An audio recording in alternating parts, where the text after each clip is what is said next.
another matter, on Saturday, years of moral rot and intellectual decay began to catch up with America's most elite universities.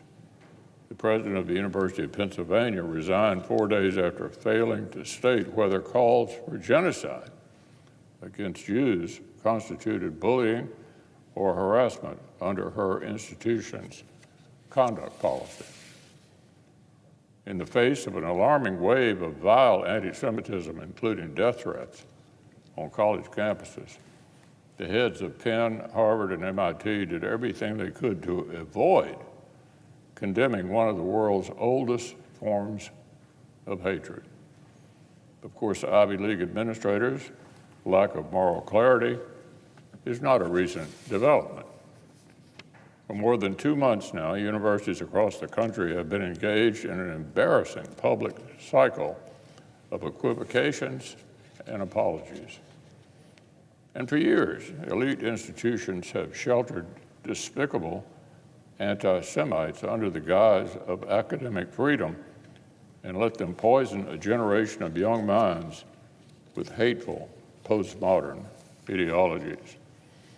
The especially alarming part of the Penn, Harvard, and MIT testimony last week was just how brazenly, their cynical embrace of free speech contradicted their response to supposed slights against leftist orthodoxy. Today's elite college campuses are hardly bastions of free speech.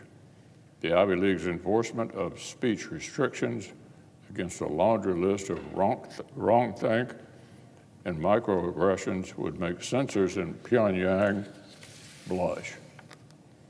There's room to punish faculty for inviting guest speakers with objectionable views or assigning controversial class readings, as Penn's president did just last year. There's room to revoke invitations for academic panelists and deplatform visiting lecturers who failed to toe the elite liberal line on social issues, as Harvard has done repeatedly. But apparently there might not be room in the Ivy League's extensive speech restrictions to take action against calls for genocide against Jews. As Harvard's president told our House colleagues, it would, quote, listen to this, depend on the context. Some current and now former leaders of America's most elite echo chambers would like us to believe they have a deep and abiding commitment to intellectual diversity and the freedom of speech. But they're not fooling anybody. In fact, Harvard ranks dead last in a leading watchdog ranking of campus free speech. Its speech climate rated, quote, abysmal. Abysmal. How's that for context? It's rather simple. Universities can enforce their existing speech restrictions evenly, or they can start applying their newfound embrace of free speech across the board, and not just for anti-Semites and terrorist sympathizers. Until they decide, the Ivy League's most prominent philanthropic alumni will continue to vote with their checkbooks.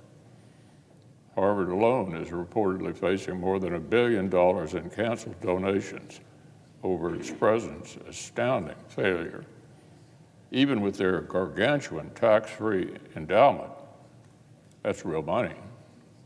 And until universities commit to protecting innocent Jews on campus, bright young students might just vote with their feet.